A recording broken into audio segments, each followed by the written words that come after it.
What's up guys, J Fresh Beats back with another video, and today I'm talking about gear.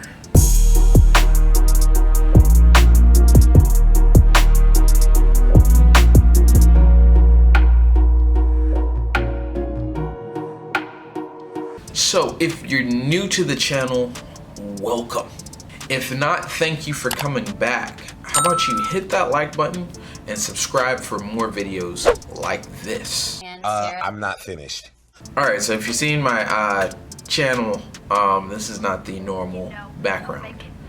And that's because I'm in Louisiana for the week. Yeah, baby. What is you doing, baby? Doing my doggone thing. But I know the schedule is still rolling and I wanted to give you guys something. So that's why we're going to be talking about music gear. So you've seen SoundKit Saturday where I've got a lot of gear and I'm just creating on all this gear and stuff like that.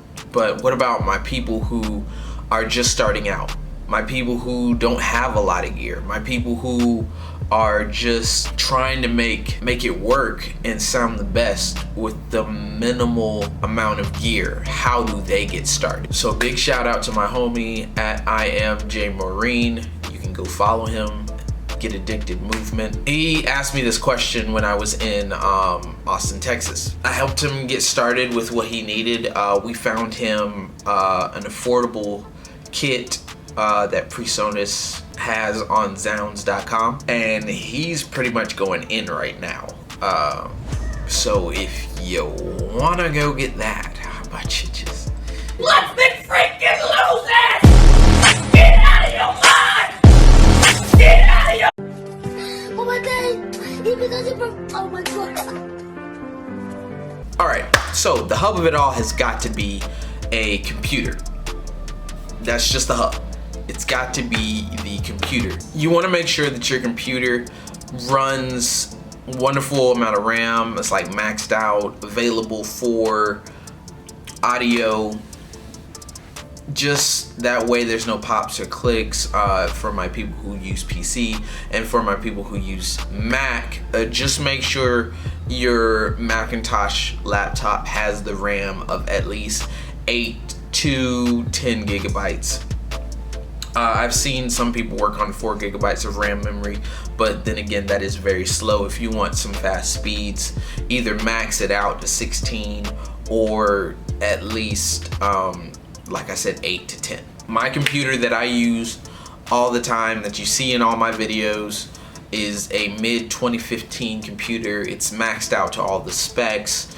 When I was going to Full Sail, they sent me this, and it was designed specifically for audio engineering. So everything you hear, everything you see comes straight from my laptop. You can probably get something better nowadays, but if it ain't broke, If it ain't broke, don't fit with it. if you have something better, please comment that in the comment section. I would love to read it to see just what you guys are using as your main hub. Alright, the next thing on your computer has got to be your DAW. Digital Audio Workstation. It basically allows you to mix, master, edit, create all in one place, as well as record. I use Logic Pro X or Studio One 4. I used to use Pro Tools when I was first learning. I got to a better learning curve when I got to Logic Pro X. There are others that are free, like GarageBand, and I will link the free ones for those of you who are just looking to try something. I will link those in the description below. I have the power of God and anime on my side! Next is headphone. You can ask my wife. I have so many headphones. It's not even funny. But what you want to get is some over-the-ear headphones, sort of like these. These are the Status Audio SB1s. Oh, I'm sorry, CB1s, closed back headphones. I like these because they give you the studio quality and they're very comfortable. I will link that in the description below as well. but you want to get closed back headphones. A lot of people are starting to use earbuds, and while that's okay, you don't always get a flat frequency response, or you don't always get an accurate mix. It'll sound great in your earbuds, but then when you go play it out on somebody's speaker, your bass level is all weak, or it's just weak, fam.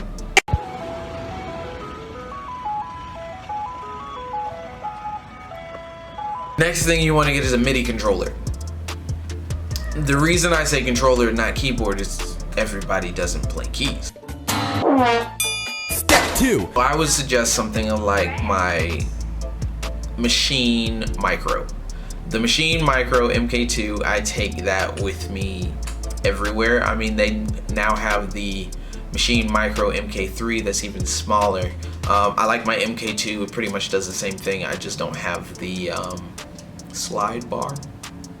But it allows you to do everything without touching a keyboard. It also allows you to not only do drums, but you got your scales, your chords.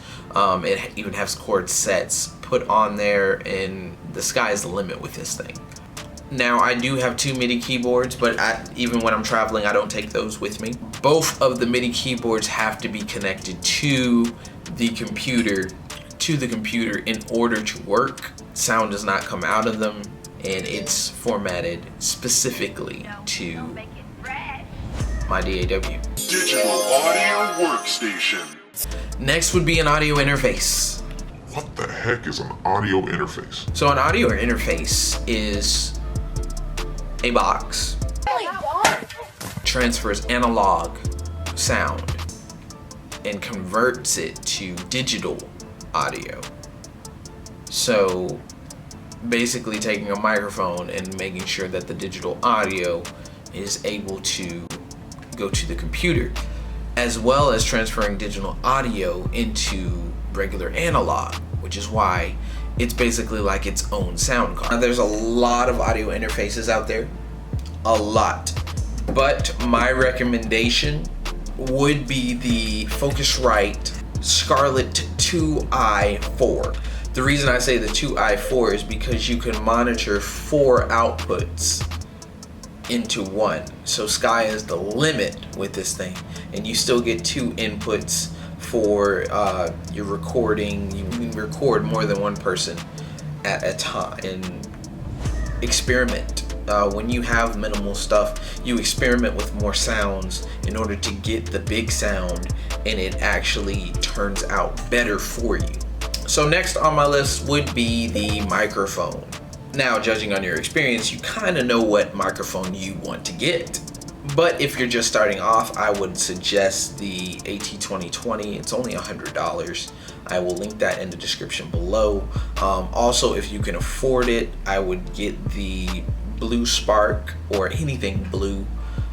Blue is just a really good company. They have a great flat response when it comes to microphones, and they even have a button that's on the back that has a high pass filter that really cuts out the lows just specifically for either male or female vocals.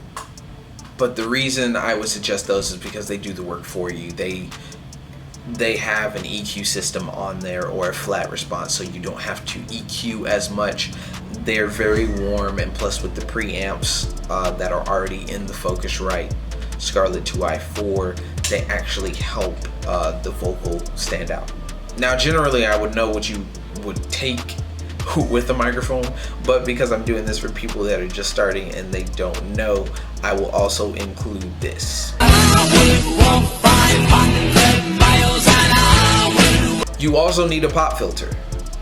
Now, the thing that a pop filter does, and when I explain this to a lot of people that I teach, take your hand, put it in front of your face, and say words like pop, plosive, Polygamy. But if you notice, when you say those words with either P or B, there's more breath that comes out of your mouth than it does the rest of how you speak.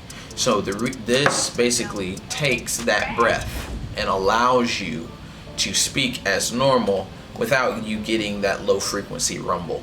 And then of course you need an XLR cable to connect the audio interface to your microphone. It's not that simple. Next would be a pair of studio monitors. Now I have the Yamaha HS8s. They are 8 inches, but they were not the ones I started out with. I started out with the Avid AV40s, M-Audio AV40s. I was able to travel with them and still get a good frequency response and stuff like that.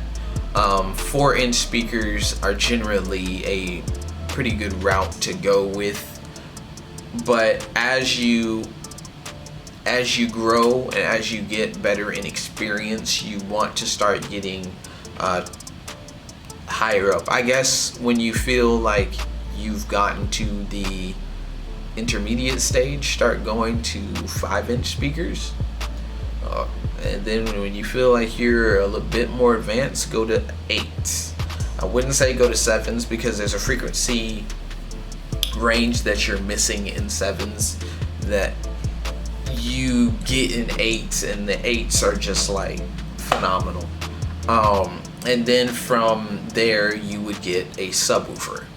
The subwoofer will help you control your lows, and if you want something to be punchy and powerful, that would be great. I just wouldn't suggest it if you're living in an apartment complex or just something where you have neighbors.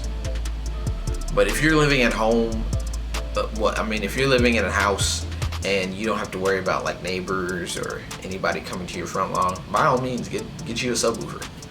And last but certainly not least, room treatment.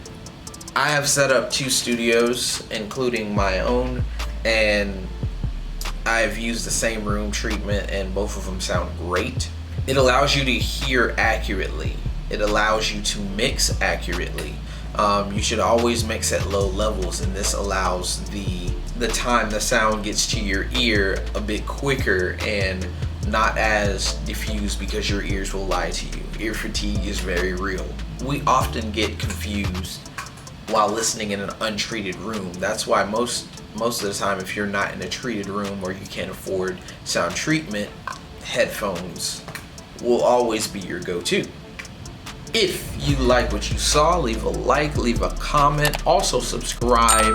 I know I'm out of my studio element, and I know this was mainly just speaking, but I really wanted to get to the beginners and help them get started by any means necessary. All these links will be in the description below. Comment what your setup is like. I'd really like to know. And if you follow me on Instagram, DM me what your setup is like. All right, peace.